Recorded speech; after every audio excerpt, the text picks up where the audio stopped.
Welcome, Wargamers. Doug here from 2 Plus Stuff, and today I'm going to be doing a review of Vault Wars 22. So, if you're not familiar, I have two videos going up regarding this event. One is specifically my 5 games and how I did, because some people wanted to follow along with the Bone Splitters army I was doing and kind of get a sense of how it worked and what I would change in the future.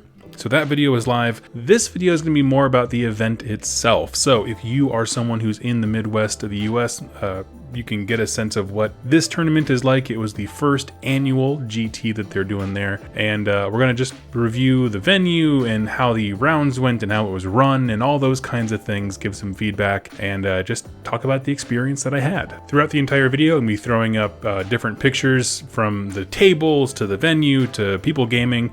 It's just kind of a slideshow. I just want to talk and have it be a bit more casual. So keep an eye on the screen for some cool shots that you'll see, and we'll just go through it. So first off, let's talk about the event. Tyler Emerson reached out to me, and he's often a guest on Warhammer Weekly with Vince Ventrella. And he reached out to me and asked if I wanted to attend this new kind of event that he wanted to run. Wanted to encourage folks who are not just there for, massive wins and gains, but also people who are a little bit more into the hobby side of things and softer lists and just different kinds of hobbyists, right? I mean, there's all different kinds of gamers, just as there are all different kinds of armies. And so I was very humbled and excited that he would reach out to me with that. And so I've split my review into different sections where I'll just chat about it. So let's talk about the venue. This is a store called Metagames in Springfield, Missouri, and I have to say it is one of the coolest game stores I have ever been. We were told oh yeah, it's in a strip mall with a few other restaurants and that kind of thing. I was like, okay, we pull up and it looks exceptionally tiny. And then you realize that basically his store is one side of the building and then it wraps around the entire back end, and so it actually ends up being a colossal gaming hall in the back, perfect for Magic the Gathering events, obviously Age of Sigmar, Warhammer, all that kind of stuff. And everything was just clean, well kept. The staff was awesome and on point. The store, I believe he's the store owner, Carl, or at least he was our contact for the store, was an incredible gentleman. They supplied lunch without any warning or anything like that on Sunday, which was so outstandingly kind of them. And I just had a wonderful time at the store. A lot of times in between rounds and stuff, you're just kind of stuck mulling, and there's nothing worse than being in a gross store when you're in between rounds and stuff like that. Now, I thoroughly enjoyed walking around here, checking out the area. It's perfectly located. There's tons of restaurants nearby. There's a Waffle House across the street, sub places in the same strip mall, Starbucks a block away. If you're there for an event and you want something, you can get it very easily, very quickly, which is nice, because some of the events that I went to, say in greater Seattle or Tacoma area, you don't really want to walk around where they're at, whether there's just nothing literally around them in terms of it's just an empty block, or there's no place to go, and so you have to coordinate meals and stuff like that. It is the perfect venue for an event like this. Cannot stress that enough. I asked Carl if he had anything that he sold online. They sell Magic the Gathering stuff, but really I'm just going to say, if you're in the area, go check it out. You will not regret it. They have a huge inventory of all Games Workshop and paints that I had never heard of, so I'm going to go try those out now. Let's move on to talking about the tables. So every single table here was awesome. They all had fully painted terrain. They all matched the mats that they were sitting on. So the terrain itself, I think 99% of it was 3D printed. It all looked terrific. It all matched, like I said, the mat. It was painted to match the mat, not just aesthetically matching it, but whatever. But also each table had a little plaque, and obviously it had the table number on there, so that if you're using the Best Coast Pairings app, you can figure out where you should be. But what I really appreciated was at the bottom of each of these little plaque type things, or the card holders, it actually had the name of the person who created or painted it, and there was an entire contest and award for best table. So I just thought that was a wonderful way to encourage people, especially when you're doing a first annual event and terrain is an issue. Encouraging people to supply that for you, and to the betterment of the community by trying to outdo each other and make it look awesome, I thought was a wonderful touch there. Now, one thing that's unique about Vault Wars is that they did not use mysterious terrain, meaning, the chart that we all roll for in AOS, where it's commanding terrain and overgrown and all these kinds of things. None of that. Instead, terrain was one of three things. It was obscuring, meaning you can't see anything if you have to draw a 1 millimeter wide line through a piece of terrain. This also means that you cannot shoot from inside obscuring terrain. So obscuring is rule number 1. Rule number 2 is impassable, meaning unless you have fly, you can't go around it, or you have to go around it rather. And then the last one is garrisonable. So there were some terrain pieces that you could go inside and garrison. Personally, I never did that this entire weekend, mainly because bone splitters are all about movement, and garrison stuff has a tendency to not move a whole lot. So I didn't get to use that one. One thing I do want to throw out there, because this is a point of confusion. Hey everybody, the rule fly has nothing to do with line of sight. It only affects movement. There was like 6 people that in their headcanon like, oh man, Tekla should be able to fly above this little thing and shoot through. It's like, no dude, this isn't Yu-Gi-Oh! Where we make up rules as we go. But I also wanted to point out that every single piece of terrain that had these rules had a custom like MDF marker and objective tokens for it. So like each table had a set of 6 objective tokens that were really well done. They actually had the artist was my round 5 opponent, Zaro, who was terrific person, but it just, everything was clearly labeled, and the idea here was to reduce the amount of like mental clutter on people. Like you're not worried about all these different terrain things. Just know what the board does with these 3 very, very simple rules. Really the only ones that doesn't, I mean, I feel like garrisonable only matters in some situations anyway, but like it was just very clear what everything was supposed to be, and it made games faster. It made them faster and just less intimidating. You weren't constantly kicking yourselves because you forgot to do X in the hero phase, X being whatever, you know, effect the terrain had. So it was good looking tables. Terrain rules wise were just super easy to follow. It made every single game very straightforward. You walk up to the table, you lay out the objective tokens where they need to be. Again, they're all right there for you. There's plenty of space on each side of the table for everyone's crap, because that's a huge, real estate is weirdly a huge part of wargaming. Who knew? But just having space to put your stuff down was very, very nice. And then of course the actual terrain rules, the actual playing of the game was made very simple, and I appreciate that. In fact, if I ever run an event, this is what I would do. I mean, just because mysterious terrain stuff, it gets to be such a pain in the butt, because also you have to consider, you know, when there's like small pieces of scatter terrain, now people are debating about what do we count as mysterious terrain, what don't we. All of that was taken care of by our TOs, and it was all done in a very clear and concise way. And I guess that's a piece of praise that is hard to quantify, of like, you can have the best rules, but if they're not easy to convey, then they are bad rules in my opinion, right? It needs to be something that is intuitive and people can learn it quite simply. So especially when it's something ancillary like terrain, right? Our armies are massive. We already have enough stuff to memorize. This was a huge help for everyone at the event. Moving on to armies. Now this is of course something that the tournament organizer doesn't have a direct hand in, but they do have an indirect one. By that I mean soft score points and just encouraging people to do more in the hobby. I will say, hobby-wise, this is one of the most on-point events I have ever been to. They have armies from all over the spectrum of new hobbyists. My friend Rob, it was his first Warhammer event ever. He just started painting during the pandemic when everything was in lockdown, so you have new hobbyists like that, all the way to the extreme of veterans who have been playing, you know, Warhammer games for forever and are like very skilled when it comes to modeling with a capital M, not just wargame models. I felt that the painting standards given in the rules packet were fantastic in terms of, you know, they knew there was gonna be judging, and so to kind of alleviate any misconceptions, there was even pictures of like, this is this is a fine standard, this is a battle ready standard, this is a not painted one, you need to work on it. I only saw what, 1 or 2 models that they just weren't done, and one of those was my round 2 Stormcast player, who he was not intending to come to the event. He was actually preparing that list for, I think, the Bug Eater GT, I think in Nebraska, which was like 3 weeks later. So he was like, had an opportunity to come, and you know, it was one of those things, like it wasn't distracting at all. Like it was the amount of hobbying that was done by everyone was just incredible. And so I never had a game where I felt like I was playing against ugly unpainted models. Certainly never had a moment like I did in War Machine all the time where you have a half-built model because no one wants to commit to which option it is. None of that. Everything looked pretty good. I mean, you know, even you can tell there are some people who like painting is just not their jam.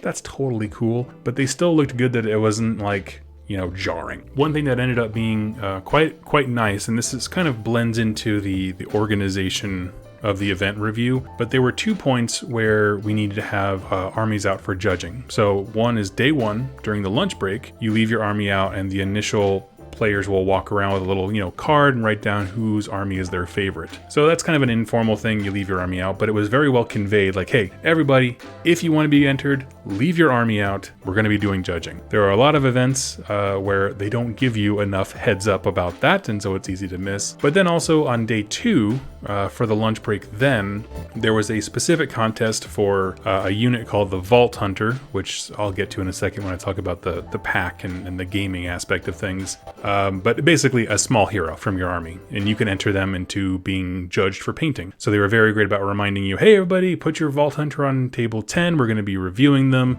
And then of course when that round was over, or when lunch was over, being like, hey, remember, grab your Vault Hunter. And the reason I put it in the painting thing is because, one, there's multiple awards you can win for painting, whether it's your singular Vault Hunter or your army, but then also to point out that the TOs were very communicative about what was going on with the painting stuff. So like you never felt like you were missing out on anything, never felt like it was too much happening and you just kind of missed the entries to stuff, because there's no fun in that. So I have to say, in terms of the armies and the painting and all that kind of stuff, it went off very well. They had 2 guys who were just walking around paint judging, and you can see for every army, they were giving it their full attention, sitting down, conversing with one another, triple checking all the stuff on this grand checklist that they had. They just did a great job. So let's talk about the missions. And when I say missions, I also mean like the event and how it was all run and stuff together. So the way that it worked was, when you signed up for the event, there was a total of 8 missions that you had to prepare for. You would then submit your list, and then they would reveal what the 5 missions you would actually be playing were. So I like this. I wanted to give huge credit to this because I thought it was quite interesting, of just giving people a set number of like, these are the 8 possible situations. Again, your opponent being the wild card here, you have no idea, but letting us build lists that are meaningful to these missions. And they all were kind of graded very simply, and I'll get to that in a second. But then when you lock the lists in, I think it was like 2 or 3 weeks before the event. Maybe I might be wrong on that one. But it was 2 weeks. 2 weeks you had to submit the deadline. When you locked yourself in, then the missions were revealed, which was really nice, because me not getting a ton of games in and then also having a new player come, we were able to like focus and hone in on our practice. And I mean, I like that a lot as a format. I feel like other events that I've been to, they broadcast pretty heavily what missions they're going to be running. So everyone has like a really good dialed in list, but I like the mystery of like, you're not technically sure which one you're going to be playing. Those missions, in case you were curious, were First Blood, A Game of Heroes, Savage Gains, Forcing the Hand, and Focal Points. Now, I will say that some of those are from what's called War Coda, which is a fan-generated way of doing missions, where basically they took some of the old missions from old or previous GHBs and brought them into 3rd edition. I'll leave the link to War Coda in the description down below. Every single one of them I had a great time with.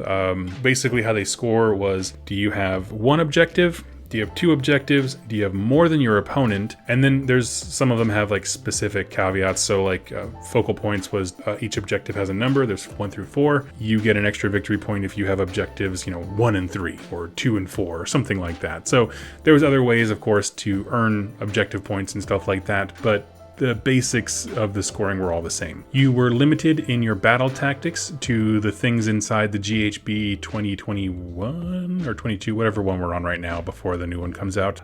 So you were limited to the GHB for that and grand strategies. Now, interestingly, grand strategies did not change game to game. You picked one and that was just your jam, which is good for me because most of my pigs are battle line, so I just did hold the line for every one of them. For battle tactics, again, you're sticking with the GHB, but you can't do one more than once in the same game. So that ended up being really, really cool. What else? One thing that I thought was interesting that I hadn't considered was, for most folks, they were curious, not complaining, but curious, because the way that tiebreakers happened in this was... The only thing that kind of confused me a little bit was the way that major and minor wins and losses happened. See, in this event, if you were to tie on victory points throughout the game, then the person who, let's see, if you had more tactics completed, you got like a minor victory, I think. Whereas people were telling me that in a lot of events that they do, the victory point difference is what determines if it's a major or minor win. And I actually kind of like that more because I feel like that would have more accurately portrayed how close my games were. Like, you know, they were still losses. I still would have gone 1-4, but having 4 minor losses, I feel like is different than 4 major losses, at least in terms of telling the story of how close the game was. I know that some people got minor victories and minor losses, but I felt like on the whole, most people were major win, major loss, and there wasn't a lot of in between. So that's just something to think about in the future. That being said, I felt like all the missions were a lot of fun. They were very engaging. They were certainly different. I mean, when you talk about like First Blood being diagonal, and then you have all the different kinds of deployments you have to do with all the different missions, the way that they were all set up. We didn't have the mission, I can't remember what it's called, where you burn an objective from your opponent's side. That kind of stuff. Like, I just felt like it was very clear and tame and consistent game to game. Again, those little things that make events easier on folks by reducing mental stress. If they're all kind of scored the same, you know, own 1, own 2, own more than your opponent, all that kind of deal, it made it very, very clean and efficient. One thing to also mention at this point is what Vault Hunter was. Now, this was I'm going to say a late stage development idea. When we first got the pack and signed up for the event, there was a section that said Vault Hunter, information coming soon. And about 2 to 3 weeks before the event, we finally got it. And this is the idea: you pick one non-named character in your army of 9 or less wounds, I believe. There was a caveat for Gargans, but they always have an exception when it comes to hero stuff. We designate one hero to be your Vault Hunter, and they can do things in the game to earn what are called keys, vault keys. The biggest, if your guy dies, you get 1 vault key just for showing up. Okay.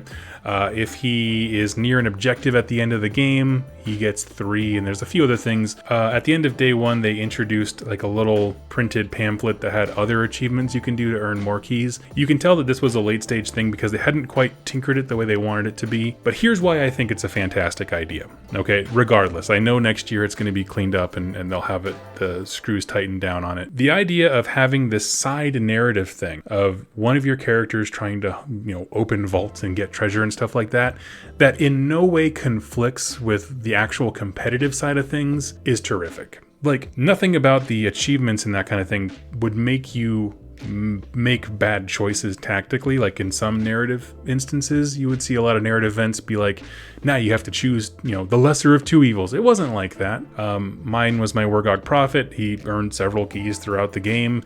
And I wasn't even really trying to. So we needed those rules a little bit earlier.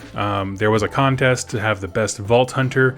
That, again, was sort of like because I didn't have time to do a custom one. Next year I will. So again, it's one of those things that I think that ancillary thing has the most room for improvement, but also because it was this side thing, it didn't affect any of the gaming that was happening, meaning in a negative way. Like, it wasn't an underbaked rule that everyone had questions and they were constantly calling the TO over and complaining and stuff. It was just this little side narrative thing to give it some flair and uniqueness that I have no doubt will be dialed in next year. Now, what those keys actually mean is you got raffle tickets at the end of the event for your Vault Hunter. So like, if your Vault Hunter earned 11 keys, you get 11 tickets into the raffle. And that's a really cool idea, and what a neat way to incentivize people to participate or hang in there throughout every game, see what their Vault Hunter can do, even if they have a bad matchup. And there were, I said, achievements that were introduced in the second part of the game. And these were things like if your Vault Hunter takes out the opponent's Vault Hunter, or kills their general, or, you know, captures a certain objective on a certain turn, those kinds of things. Like, just little extra bits that make the event as a whole very unique without taking away the teeth, I guess I could say, for those folks who really enjoy the more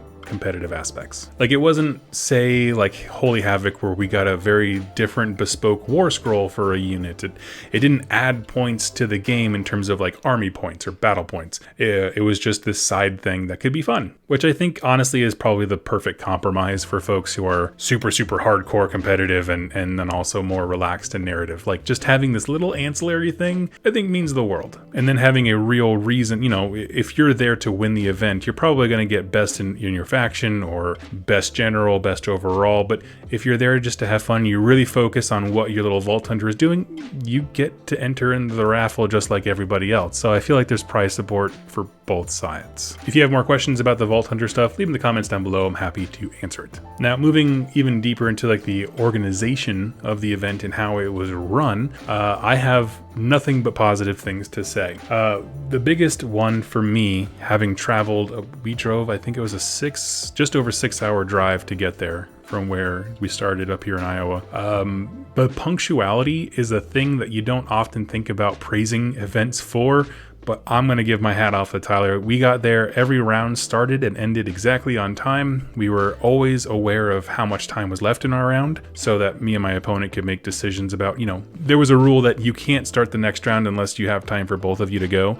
So with all of my games, I think at one point we needed to have a discussion. It was round 3 against the Seraphon that we were like, okay, how is round 5 going to play out? Let's just have a chat, right? They were 3-hour rounds though. So like, we had plenty of time to play the game, but we always knew how much time was left from, Travis and Tyler coming around saying, hey, you have this much time left. That was really nice, clear communication. Awards and stuff at the end were wrapped up. I can't tell you how many times I've been to single dayers where everyone starts dragging their feet and making jokes and yucks at the award stuff, and you're just like looking at your watch like, I need to go home, guys. Let's keep it going. Nope, everything was fast, efficient. We got out of there on time, hit the road, which was a godsend for someone who has to drive 6 hours. I didn't make it home until just shy of 1 o'clock in the morning. So, I super appreciated it for one. They had every single thing you could think of. So there was widgets that were supplied so we could all measure 3-inch ranges on things. There was custom tokens on the table. There was terrain markers. There was every single table had who, I mentioned this earlier, who painted it and built it, giving credit to everyone. There was a long list of thank yous and people to show appreciation to. I just felt like it was, for being their first time running this, you definitely got the sense that these are people who know how to run a tournament. And there's just no other way to say it. Like everything was clear, concise. TOs were constantly available, and not just available in the sense of, I'm there and if you have a rules question, come bug me, but available in the sense of walking around almost like a dinner host or something, like making sure everyone's having fun. Hey, are you doing okay over here? Hey, I can see you look a little tired. Can I get you a bottle of water or something? Just that kind of stuff where it's like, it just felt like I was hanging out with friends and I loved it. They also had a ringer army available that Tyler bought out for, I think, 2 games or something like that. And the reason I point that out is because the first event that I ever went to that I talked about here on the channel, I was disappointed because they didn't have a ringer army and I had to get a buy for a round, and it was compounded by a lack of timeliness on the part of the schedule. And so those kinds of things really do shape an event. So I didn't play against the ringer army, but one was available. That was really, really nice. I also wanted to point out an example of when the TOs were very helpful. So in round 5, my last game, it turns out that I was accidentally paired against my buddy Rob, who I came down with. I didn't tell him, and I thought I did, to put 2+ tough on his team name so that we wouldn't get accidentally paired together, because I know Best Coast Pairings has ways of helping to make sure teammates don't play against each other. So I went to Travis, who was TOing with Tyler, and I said, hey, listen, we do nothing but play against each other. Don't make me play Rob. I don't want to drive 6 hours to play the guy I live 20 minutes from. And so he was exceptionally accommodating to that. And those are the kinds of things, I understand other people would have been like, well, no, that's your placings. That's just where you ended up, or that kind of stuff. They were very accommodating. I got hooked up with Zaro, the Stormcast player, who was, I mentioned in my games reviews, the tightest game that I played all weekend was against him, and it was awesome. Rob got hooked up with Luke, who was playing a Nurgle army, and he said he had an absolute blast, because I know Rob wanted to get into Nurgle. So it was just those things where it's an example of, I came to you with an issue. I never felt like I was a burden. They solved it very, very quickly, and it was just awesome. A side note that is, again, one of those things you can't quantify when it comes to an event is that they set up the Friday before the event to meet up at a restaurant called Lampert's, home of the Throne Rolls, which is apparently a thing that you can still do post-COVID in Missouri. Who knew? But also they set up a dinner at a pizza place on the night, what is it? It would have been Saturday night. And the reason I point this out is because I, as someone who has worked at a restaurant, when 40, knuckleheads walk in and just like, well, how come you can't serve us? It's infuriating, but they actually took the moment and used their heads and called ahead the restaurant. And so because of that, everything went very smoothly, right? The restaurants were all ready for us, ready to roll. And I don't know, I really appreciated that. It's that kind of like thoughtfulness and foresight that you can't teach somebody that, right? Tyler and Travis just have it, and they did an awesome event because of it. Last note, as far as the organization goes, Best Coast Pairings was used for determining, so we as players could know who our opponents were. It was updated the snap of a finger when a round ended. Like I said, we had 3-hour rounds, so like every game was allowed to go as far into completion as it was able. And so the second that timer went up, I felt rounds were ready for us to learn who our next opponent was and start moving towards the correct table. It's one of those things, it's hard to compliment event organization because it doesn't sound sexy, but all of the things that they did made sure that everyone had a fantastic weekend. Like they were just constantly making sure everyone was happy, having a good time, everything. Like when you walk into the store and you pull out your Best Coast Pairing app, everything is set up. The terrain, the tokens, it's just felt like so much forethought and thoughtfulness, which are two different things, went into this. And so I have to say, I'm beyond stoked to go again next year. I would absolutely recommend anyone, if you're in the greater, I say Midwest because, a 6-hour drive is like visiting your neighbor in the Midwest because there's just so much nothing. But if you're in that area and you want to have a fun event, Vault Wars 2023, I will be there for sure, come hell or high water, and I hope to see you all there. So a huge thank you to Metagames Unlimited for, I believe it's Unlimited is the name, but Metagames for sure, in Springfield, Missouri for hosting us. Carl, you were an awesome host. Thank you so much. The awards were terrific. Everything went seamlessly.